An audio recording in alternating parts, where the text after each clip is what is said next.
तो welcome to the channel. तो काली माने गोटे भल खबरटे आसी जो सरकारी कर्मचारी मैंने अच्छा एसएमई डिपार्टमेंट रे। तो सब सरकारी कर्मचारी मैंने निजर व्यक्तिगत और वृत्तिगत प्रगति पर विभिन्न नियुक्ति परीक्षा अंशग्रहण करने कि अन्यत्र चाकरी आवेदन करें। आवेदन तो करें, एटा तो थिला आगुरी भी थिला, बट एथर कौन कर जो चाकरी भी आवेदन करने को हेले गोटे एनओसी दरकार हुए।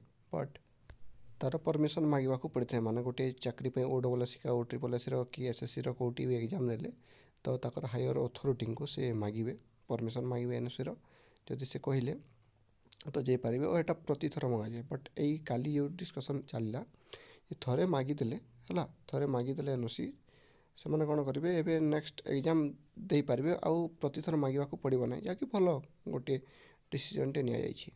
किंतु नोटिस रे यह भी कहुई माने एनओसी मागी सारा से जो एसएमई वर्कर थे से मैंने कौन से कार्य कौन से अवहेला करेंगे ना है, से निजर ड्यूटी भल भाव मानवे सेटा ही कथा है। माने एनओसी पाईगले तो कार्य को अवहेला करेंगे ता ना, सेटा तो भल नुहे ना। तो एनओसी मिल जाओ कार्य भी करें से पाठ भी पढ़ते आग को चाकरी पाले प्रमोशन बा ट्रांसफर भी करेंगे है।